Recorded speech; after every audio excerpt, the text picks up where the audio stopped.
Zach, what are your kids being for Halloween? Joe Burrow, Stormtrooper, and then Dorothy, and the Good Witch. Which version of Joe Burrow?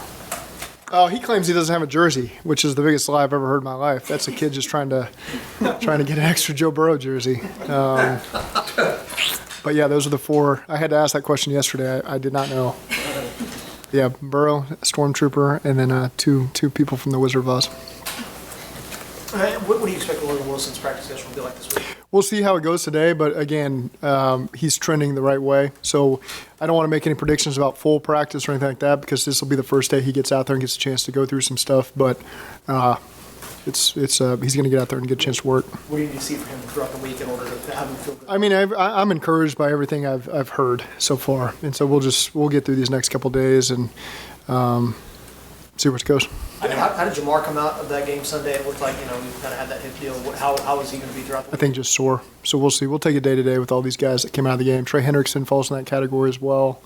But the guys that we're getting back now are Jeff Gunner. We'll be able to do some practice this week. And then Logan, like you said, we'll start to practice back this week. Do you anticipate Jamar practicing at all today? Today, probably not. But again, we're going to take these guys through the week and see how they go. Nice to have that extra day.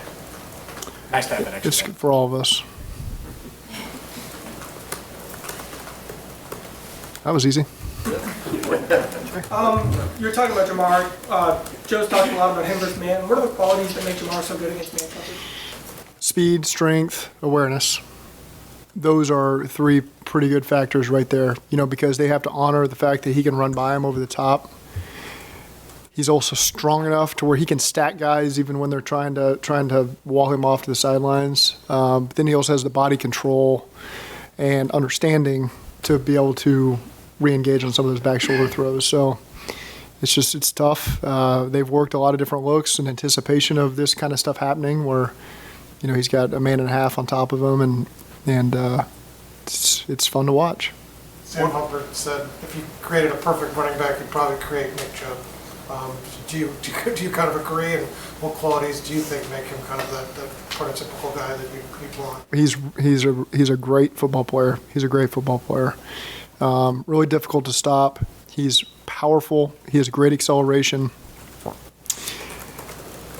It's like he's got video game superpowers where all of a sudden you contact him, he gets faster. It's almost like that's a boost of energy for him, where he accelerates on contact and is able to finish runs like that. He's got great balance.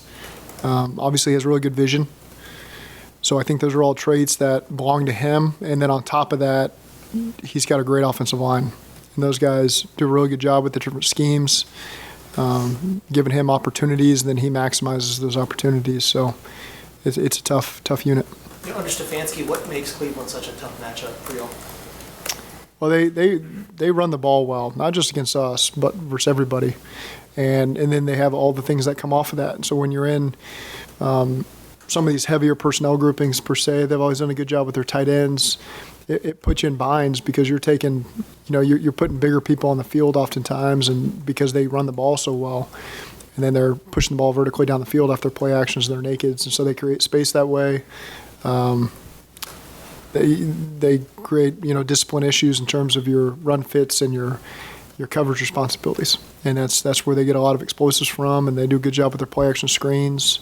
Their screen game is they do a great job with that as well. So it's just it's a really good football team. You're asking specifically about the offense. It's a really good offense, and they can be very tough to defend.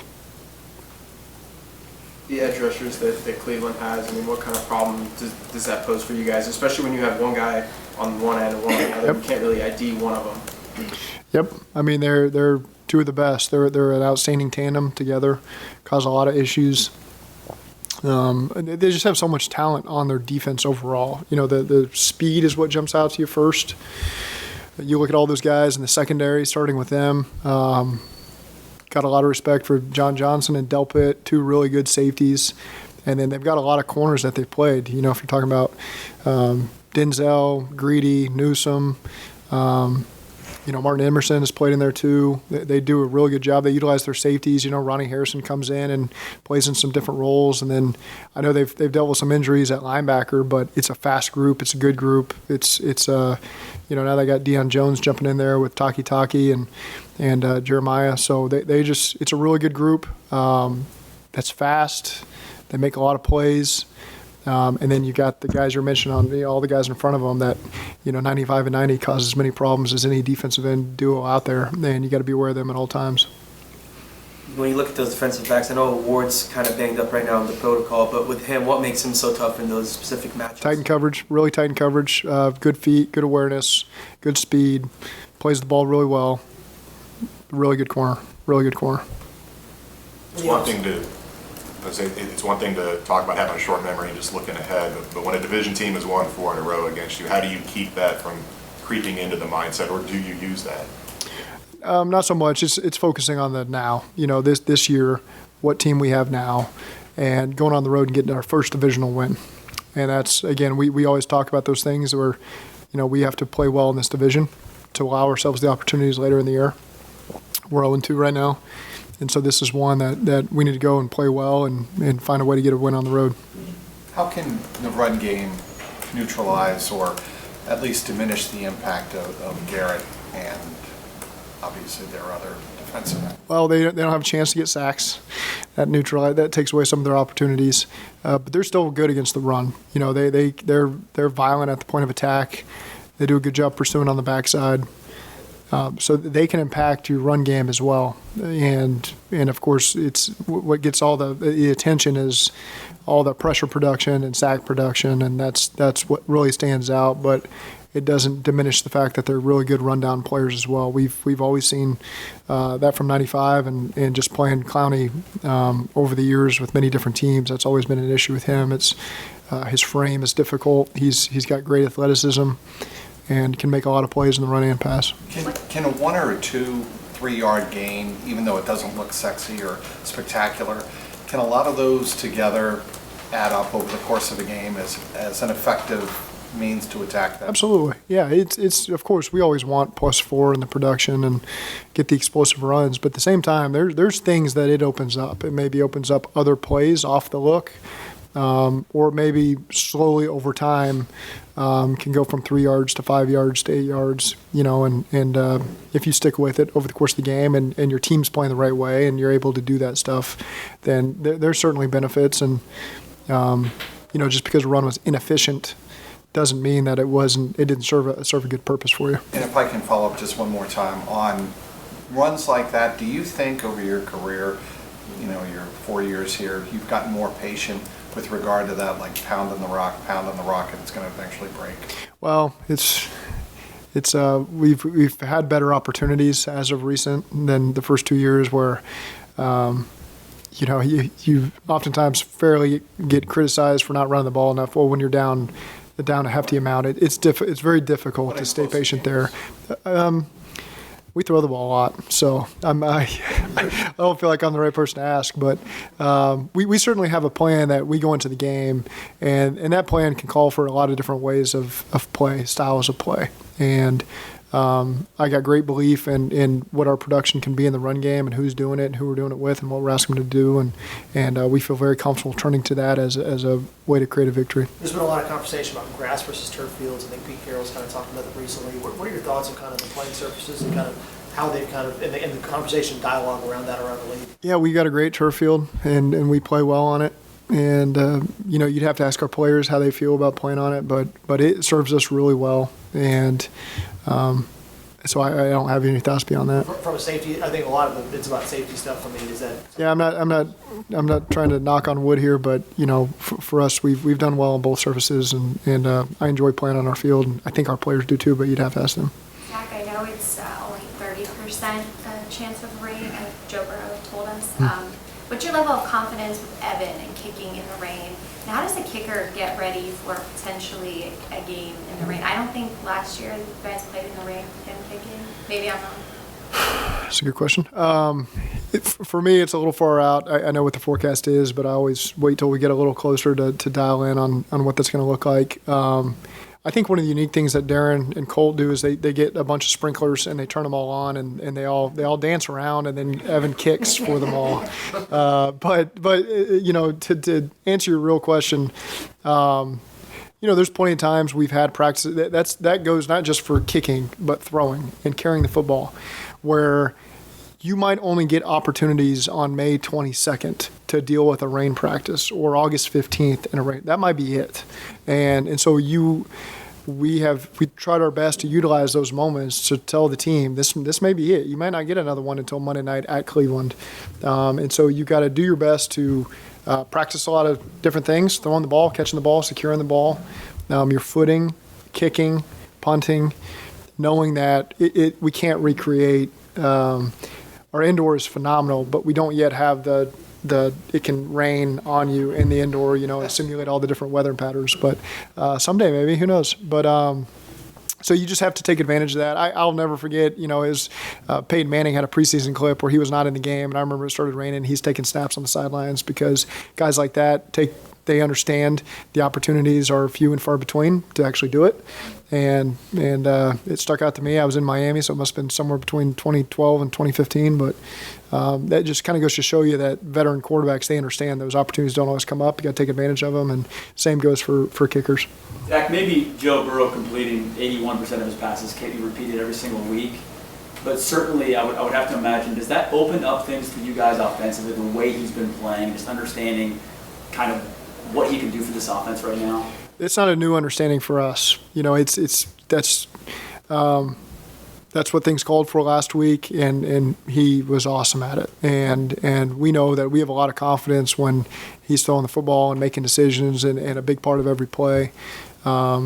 And then, but again, it's just because one team played one scheme doesn't necessarily mean all of that carries over to the next week. So those are just the decisions that we always have to make before we go into a new opponent. They have new challenges from a personnel standpoint at different positions, and they have new challenges schematically. And so, again, it always feels good to throw for whatever we threw for and have all that production we had. And then we make the decisions early in the week on what elements of that carry over and what things need to change. And then we can play the game and see how it unfolds. I know it's only week 8, but are you deep enough into a season, kind of bouncing off that, where you can kind of say we can win these kind of different ways? We've proven that, and our guys believe that now going into it. Yeah, I think our guys definitely believe that. And I hate to reference last year, but last year we had to do that at times, and there's times when you just need to grind it out and pick your poison in the pass game on when you want to utilize that. And again, that comes for a lot of different reasons. That could come matchup problems with the rush. If you face teams where you got an injury and that's where it's real strength for them, then you got to play a certain way to find a team win. And so again, that changes every week, and those are the decisions that we always have to make. What do you see from Jacoby Brissett? I guess he was 22 of 27 last week, very efficient. Yeah, in Baltimore. That's what I see from him, is really strong in the pocket, so hard to bring down, does a good job extending when he needs to. Very smart, so he finds the matchups and goes at it. Really does a good job just operating their offense and can put them in a position to win. You look at all their losses. Aside from the New England game, which was 3-3 with 3 minutes left in the half, those games have all come down to the wire. That could have easily gone either way. I mean, this is really, if you look at the scope of their games, could be a 6-1 team without any question. Just the way that their games have finished at the very end, and so he's done a really good job putting them in a position to do that. Sometimes they've been unfortunate, just the way the last play of the game has played out, but. I think that I've got a lot of respect for him, the job he does. It's obvious why they believe in him and have allowed him to do the things he does. 22-27 is very difficult to do in this league, especially against that defense they went against. And so, he can put this team in a position to win. He does a great job managing them. Do you feel like this is a matchup that, because of the history between the offense and their defense, is one that kind of maybe your playmakers relish going into a game like this? I think that they know how important these divisional games are and stepping up to the plate and being guys that we can rely on, which we do, but they know more so these big moments when you're facing good teams, we need our playmakers to step up and rise up to the challenge, and they always do. And this week is no different. I think these guys like playing on prime time. They'll be ready. Every player in this league likes that. And so now we just got to do a good job of putting them in a position to where they can go make the plays that require for us to win. Playing on Halloween, you have a favorite Halloween candy or candy? I thought you were going to ask for a favorite Halloween moment, and I don't think anyone in this room wants to hear that. But it was walk-off stick. 2013, is that the year? Yeah, 2013 Bengals Dolphins was the best Halloween I've had. Now that's changed. I hate that game now. That was a terrible game. But favorite Halloween candy, not candy corn. Kit Kat, maybe? Kit Kat? What about at the Taylor palatial estate? What are you going to get out on Monday? You never been to my house. I'll come over. I don't know. That I have no idea. I won't be there. I've never been there, I don't think. So that's a good question. I'll have to check on the Ring doorbell to see what we served.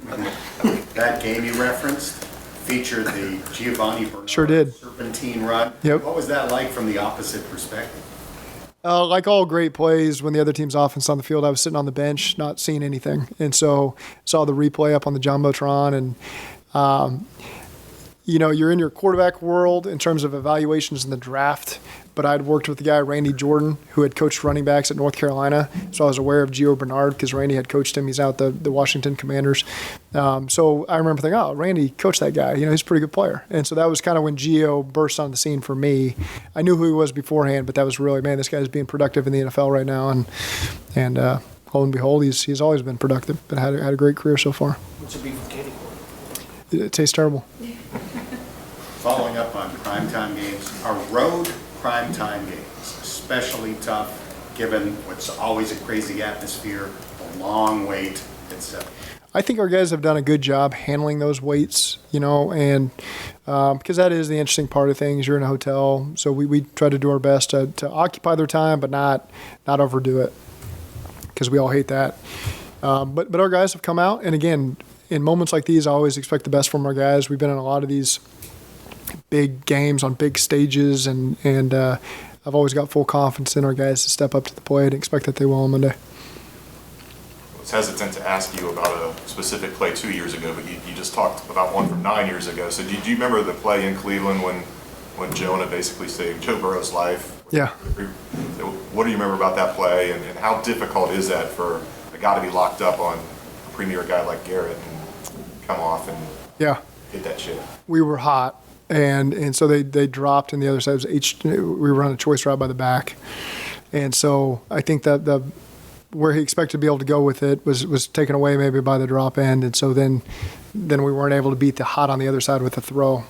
And Jonah, I don't remember specifically how that unfolded, but I think he took the hit off and enabled Joe to escape. And we must have had a out in a corner, I believe. And he found us a completion there. So that was heads-up play by Jonah because that wasn't his responsibility. Been a great job by Joe extending the play. And who did he throw it to? T? I don't remember. T or Auden, maybe? It was T. I think it was T, yeah. I think TB was even more open, though. But he couldn't quite – they weren't quite on the same page. I think that was Jonah's second career start. I mean, how has he handled Miles over the years? I don't like to get into those comparisons. Jonah's got a lot of confidence. We got a lot of confidence in Jonah. He plays against so many great pass rushers and always rises up to the challenge and gives us what we need to win. So I expect this week he's going to step up. Now, Myles Garrett doesn't always line up on the left anymore. These last 2 weeks he's been on the right. And so that's a change from every year that I've ever played him, where he's consistently been either inside or typically on the left. So that's a big change for those guys in terms of how they've utilized him. So you got to get a feel for that as the game goes. So that's going to be LC and Jonah. Everyone good? And the other one gets Jadeveon. So there you go. Thanks, Zach. Thanks.